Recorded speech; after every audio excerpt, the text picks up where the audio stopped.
Hey guys, Caesar here. Opinions are changing about what it means to share our faith or proclaim the gospel. And the debate continues as to the best methodology, and it probably will into the foreseeable future. But regardless of your methods and motives, one universal reason that many, or most people, don't share their faith, very often or in meaningful ways, is because of fear of rejection. Fear of rejection sounds like this. Well, I tried it in the past and it never ended well, so done with that. Or, I can remember my friends trying to jam their religion down my throat before I became a Christian, and I vowed never to be that way. Or people say, I'm worried that I might ruin my friendships with people, that I already have if I bring up Jesus or spiritual things, and I fear their rejection so much, I won't risk it. Now, if you're like me, you can relate to at least some of those, and maybe you have other reasons of your own. But it doesn't have to stay that way. Let me give you 3 reasons why you may fear rejection, like the thing behind the thing, and then I'll give you 3 insights that have helped me move past it when it comes to sharing my faith. Okay, the number 1 reason we fear rejection is love of self. Okay, the biggest reason we fear rejection is that we really love ourselves and we love to be liked.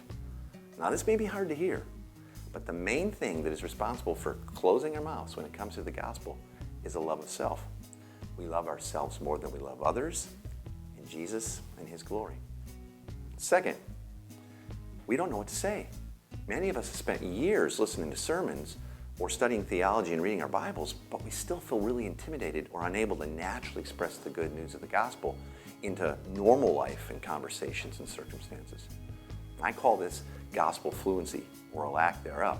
We're not fluent enough in the language of the gospel to speak about the good news in all of life. And we often think our focus is to be on a gospel that's primarily about someone's afterlife. But we sense that our friends have bigger perceived problems today, in this life, so we don't say anything. And the third reason is we think that we have to close the sale. I can remember being taught younger in life how to take any conversation and transition it into a sales pitch for Jesus, and then maneuver the listener towards saying the Jesus in my heart prayer right there on the spot. And I hated feeling like a salesman, and I almost always avoided this. Now I'm pretty sure my friends hated it even more. Okay, now here are 3 insights that can help change all this. First, you're already perfectly loved by God. And because we have the love of a perfect Father in heaven, we can move away from our deep-rooted fears of what others think of us.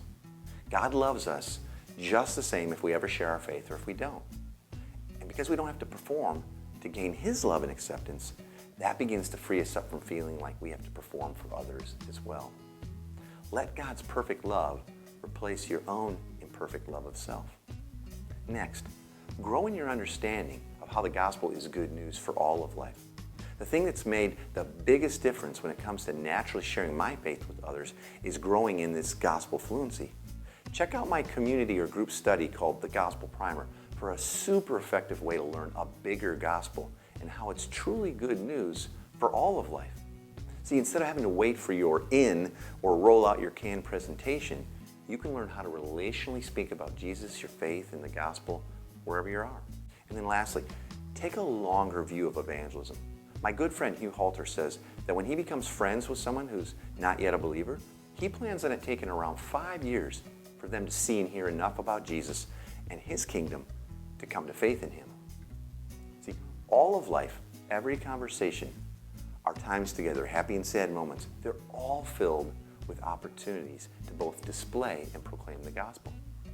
Jesus said that we're to be a friend of sinners like He was, but He didn't say to be their friends so that you can also close the deal, right, and get them saved. Faith and salvation are gifts from God. That's His business and timing. If you love well and focus on others' needs and grow in your gospel fluency, over time, you'll look back and you realize that you've shared your faith with friends so many times and that your life, including your words, have actually been one big testimony. The pressure's off. We don't have to fear rejection from others as we live our lives filled with God's grace and look to show others what He's truly like. Tell me the things that have helped move you away from a fear of rejection in this area of your life. Leave me your comments below. I really love to hear them. Hey, and one more thing. Would you subscribe to my YouTube channel right now? I've got lots of other things I want to send you. I really want to share these things with you.